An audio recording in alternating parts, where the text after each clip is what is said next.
Mastering music, mastering music.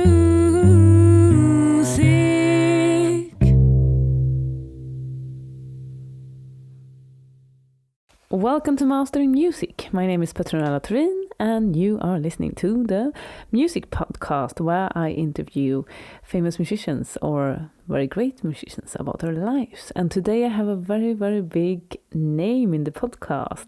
This is an old, not old, but is an older interview that I made I think actually it was 1 year ago when I was at the Rutesheim's cello festival.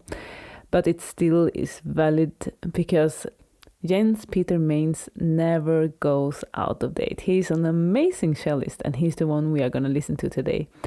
And wow, this big cello name. He's one of the stars on the cello sky. He's a Paganini on the cello, I would say. That's my definition of this wonderful man who can just play anything on the cello brilliantly. So, a little bit about Peter Maintz. He studied with David Geringas, who is, a major star as well. And he attended masterclasses by Heinrich Schiff, Boris Pergamenschikow, and Siegfried. He won first prize at the Munich competition in 1994. And 1995, he became the principal cellist of the Deutsche Symphonie-Orchestra in Berlin. He became a professor of cello in the University of Arts in Berlin at 2004 actually. And now he's also a professor in Madrid. His first CD with Sony Classical was awarded the Echo Prize. Wow, he's really, he did so much things. Well, that's a lot of the things that he did in the past. That is really impressive. He was like one of the competition masters. So I asked him about how to win competitions because obviously he did a lot of competitions. And we talk about that in the podcast, of course. We talk about practicing. We talk about what he does before a concert to be able to not be nervous, and also how he memorizes music. Because a lot of the time, almost always, he plays without the scores. But right now, Peter Maintz in Corona crisis is doing something really great. He posted a video of him playing a Bach saraband at the Classical Musicians Help Refugees during the Corona crisis. It's a Facebook page. It's a place where people who play really well and play great music post a video, share a music piece, and you can listen to it for free. But if you feel like giving a little bit to the refugees so they can survive this Corona crisis, is amazing.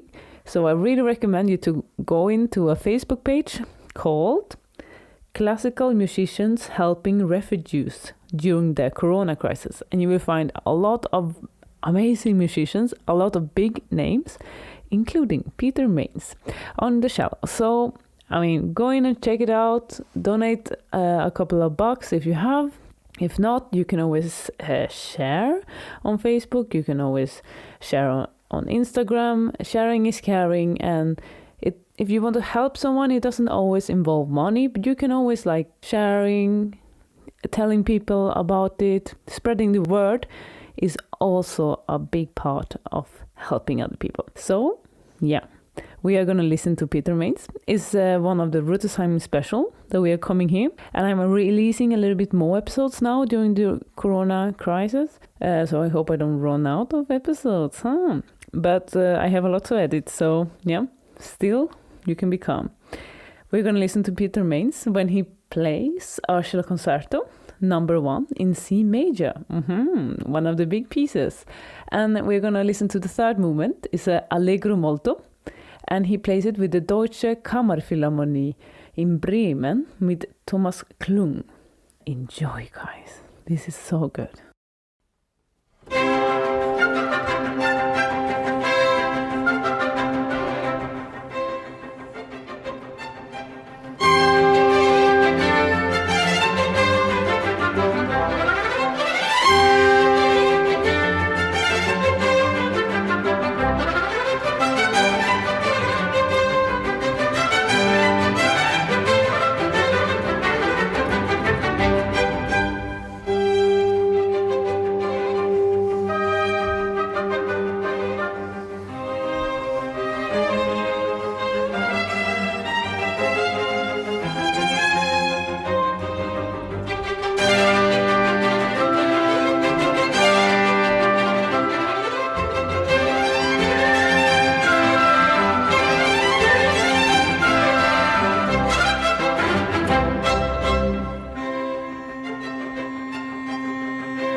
Welcome to Mastering Music, Jens Peter Maintz.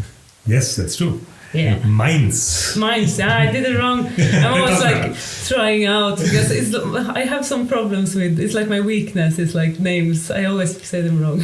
Well, maybe you are more right than I am, because actually I heard that the origins of the name come from Netherlands, from Dutch. So maybe they said more Mainz than Mainz. But anyway, Mainz is Mainz. Yeah, the Swedish Dutch accent on there on the pronunciation.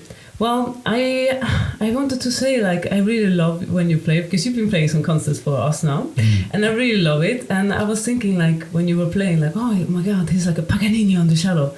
But then, like, I had some more thoughts, and I was like, but actually, I think he's better than Paganini, because I mean, like, so much things happen since Paganini, you know, and he had these tricks, but I mean, I was like, yeah, I think it's better. I was like, yeah, I decided I think that you're better than Paganini, because it's like so virtuous and it's just so nice sound and everything. I'm like, you know? Too many compliments, definitely. It can never be too many. It was so great. I was like, wow, that's going to be my headline. Peter Maintz, the Paganini on the cello, or even better, who knows? So, what makes a good cellist? What are the recipe for a good cellist? I think there are many ingredients. There should be many ingredients. But to be a little bit of a cello nerd, I think it helps. Like you just mentioned, Paganini of the cello. I mean, I definitely not a title that I think I owned, but at least I have the cello of the Paganini of the cello, because I have the ex-Servet, we just talked about it, and Servet was called the Paganini of the cello, and I think for good reasons, because he expanded the technique enormously of the cello. So a little bit of nerdism, I think, helps, especially here in Rutesheim, where you see all the different styles, and everyone tries to really give the best. And also for the instrument, I was very impressed with my colleagues. Like Vincent Young tries and he's very successful in playing super difficult Davidov. That's a little bit of nerdism. And then this morning, actually, inspired by him, I tried a little bit of practicing Davidov Concert Allegro, and I think this is nerdism, and I think it helps. But of course, in the end, one shouldn't talk too much about cello playing, but more about music making. And music making, it takes lots of things. Talent, practice, a lot of practice. I mean, and being an artist, I think it's something you can talk for hours and days and weeks and lifelong. Do you have any good practice tips then? Like, only practice tips that I learned from others. Like when I had to practice like extremely hard, like in before competitions, because as a student I was kind of competition animal. I kind of liked it even. It's very strange. I really had to practice like 7 hours or 7 to 8 hours before the Munich competitions, for instance. I had some tricks, like reducing the hour to 50 minutes, for instance, and then have 10 minutes just lying around. And then of course we can be very systematical with putting the repertoire into the schedule. Of course, when you go to a competition, you have to go with 10, 12, 13 pieces, and you have to exactly know how many minutes for which piece. And I was, I think, pretty good at that. And now, though I get older, of course, and the things don't get easier. So and the time is not there, and there's never enough time. So I try to learn to deal with lesser time. Let's say I have 10 minutes now. Okay, I've done 10 minutes, then 10 minutes the next lesson begins. So I practice 10 minutes only, so only the difficult spots. I start with the last scale of Saint-Saëns concerto, and then I go maybe to the double substantive first movement, and then that's it for 10 minutes, and then they're very productive. So productive and is better than more, maybe? Yes. It's definitely a question of quality instead of quantity. Yeah. So also when you do competitions, do you have any way to handle in the situation? It can be quite stressful to be in a competition, and you have to travel a lot, and you're not in your home space anymore. So what do you do when you're in competitions to feel good and play good? Well, fortunately, I don't have to do competitions anymore, but I used to when I was a student. But one could say that in a way, of course, this kind of cello festival playing is also a little bit like it was. I think it's good for us professors to not stay in the comfort zone too much and only criticizing, but then also sit on stage ourselves and playing in front of a hall full of cellists.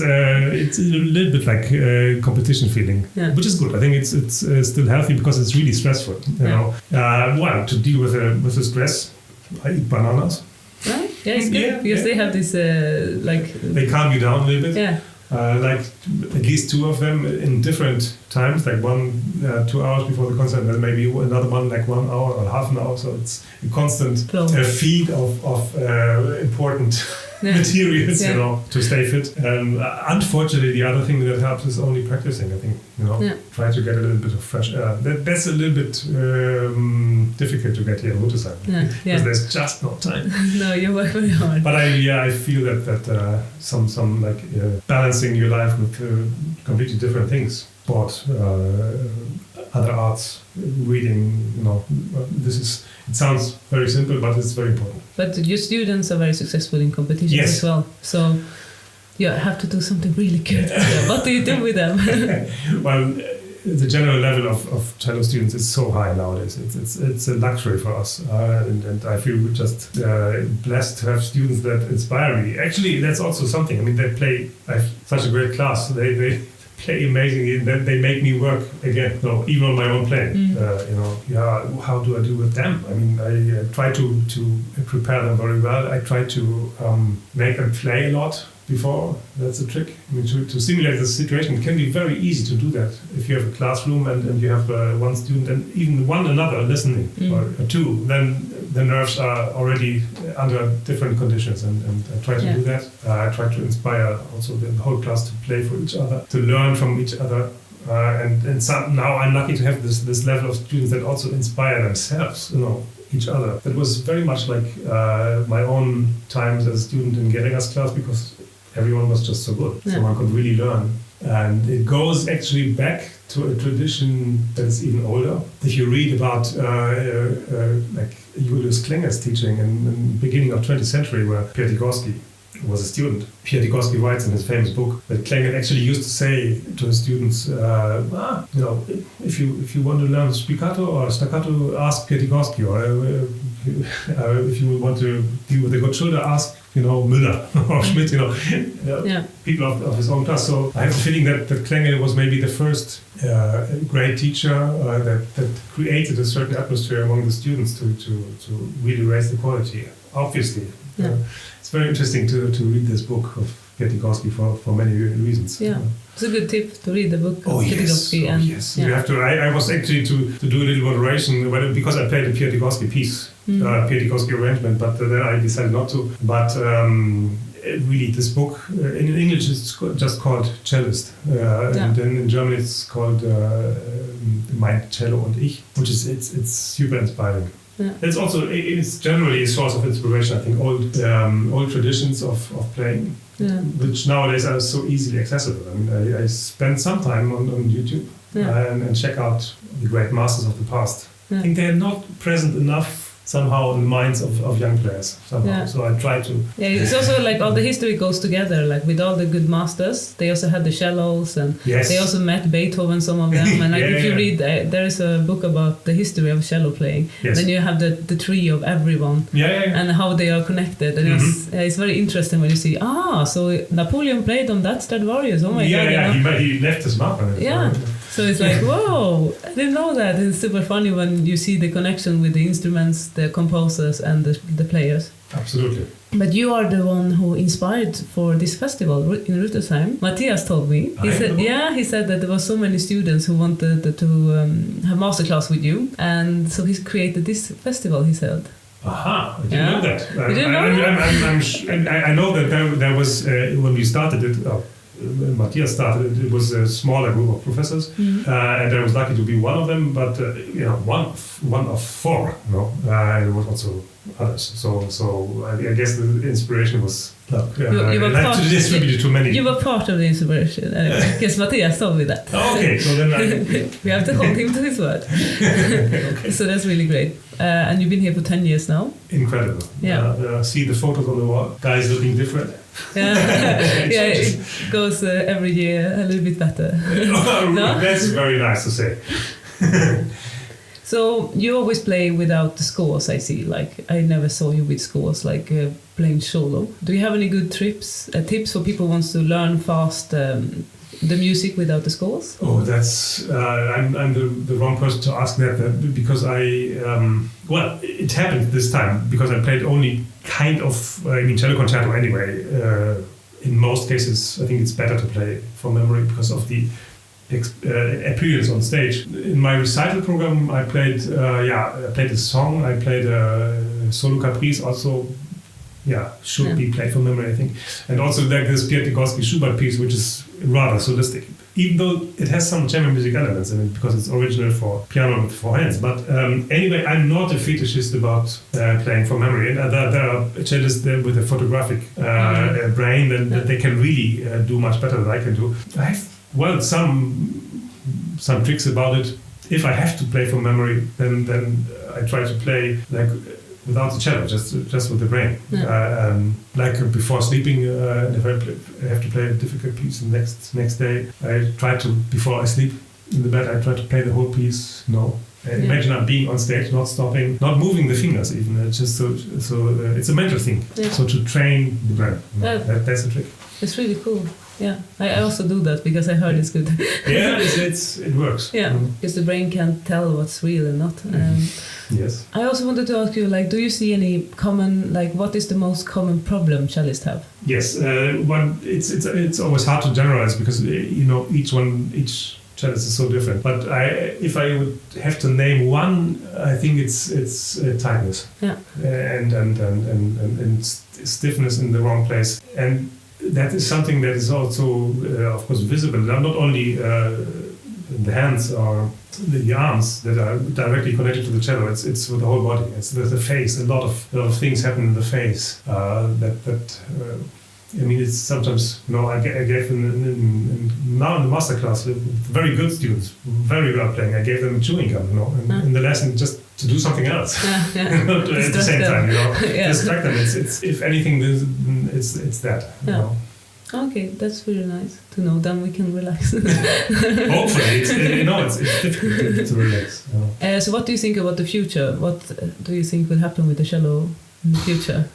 Well, one could actually take two very different points of view. One could say, the future looks extremely bright because we have such an enormous amount of talents and so many super able players. We'll have a gorgeous concert live and everyone's happy. The other possibility would be, okay, because of that, where do they all go? Yeah. Where do they make a living with that? Yeah. As a teacher, I have to think of that too. But what I see is there's more flexibility. I had the times when I really always, or let's say only thought, okay, Haydn D major orchestral accepts and the Dvorak concerto, and then you get a job, And now there's so many different styles. You have the jazz cellos here, which are always inspiring also for us, like classical players, because of so many different qualities. And there's more ways of playing the cello, and this. I think future will be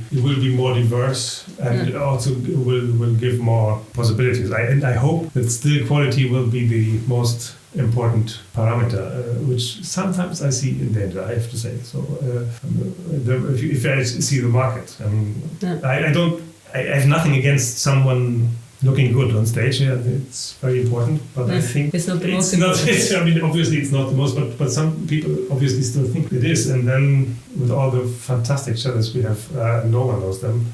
Sometimes I'm a little bit critical about that. But keep it real. Yeah, keep it real and keep quality first.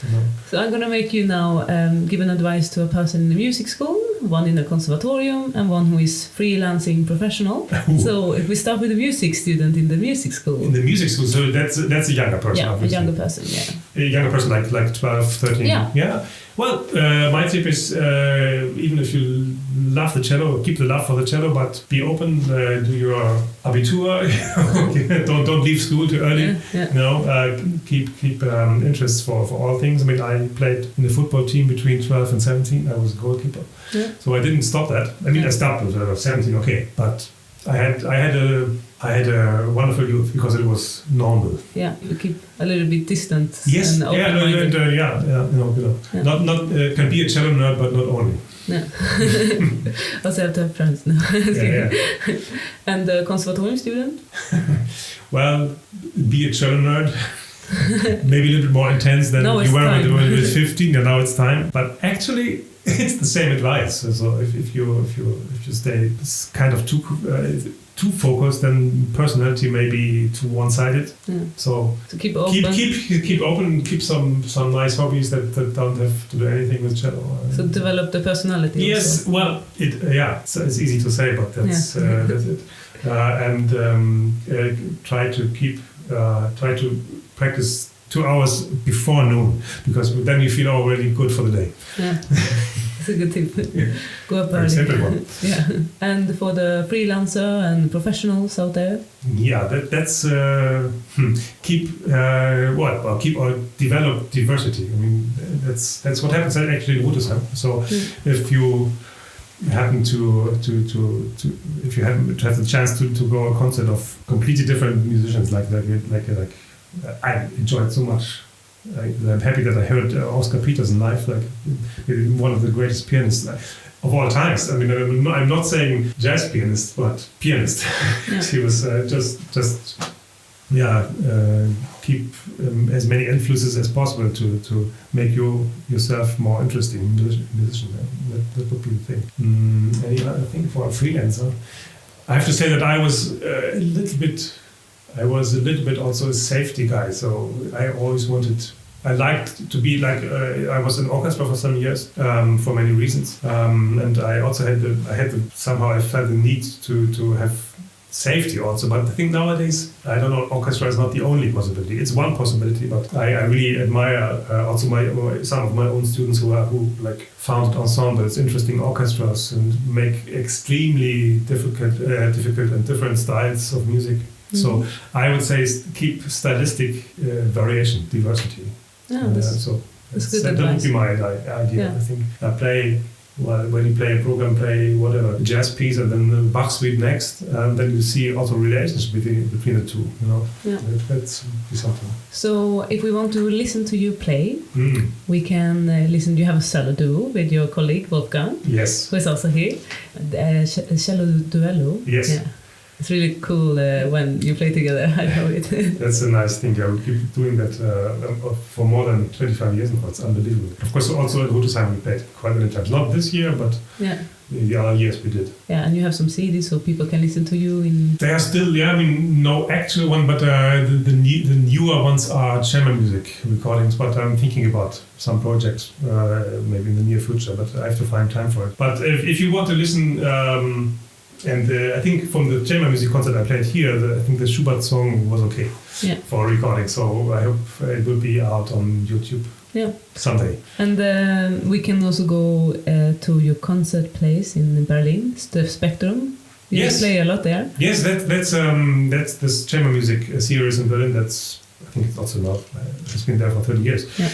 It's a pool of different players that meet again and again, so it's a kind of ideal balance between a fixed ensemble, which has its advantages, but also its disadvantages, like in life, I would say. And so it's the players know each other very well for years, but they don't play like 100 concerts a year, but only very few. And then that's, I think, a fantastic balance between adventurous spontaneity and routine in the good sense. Yeah, and we can also follow you on Facebook. Yeah, well, kind of with Facebook it gets out of fashion a little bit. No? I mean, you have to. I just someone convinced me of going to Instagram. Instagram. A little bit more, but I still put some things on both. Yeah. Of course, one shouldn't pretend to be not at my age, but I think it's if you're still active in music life, I think it's absolutely okay to do that. And I like Instagram specifically because it has actually, the roots of Instagram are visual. It's a photo app. It was just for photo effects, and I like visual visuality. I mean, I like making photos, even if it's only with a smartphone. But the cameras are really astonishing now these days. So and then to be a little bit creative with the postings, I think it's a good thing. You know, it combines visual and audio. So I like it a lot. Yeah, cool. So thank you so much. You're very welcome. And I hope to see you next year. Thank you very much. Hope the same. You can have a good lunch now. I hope so.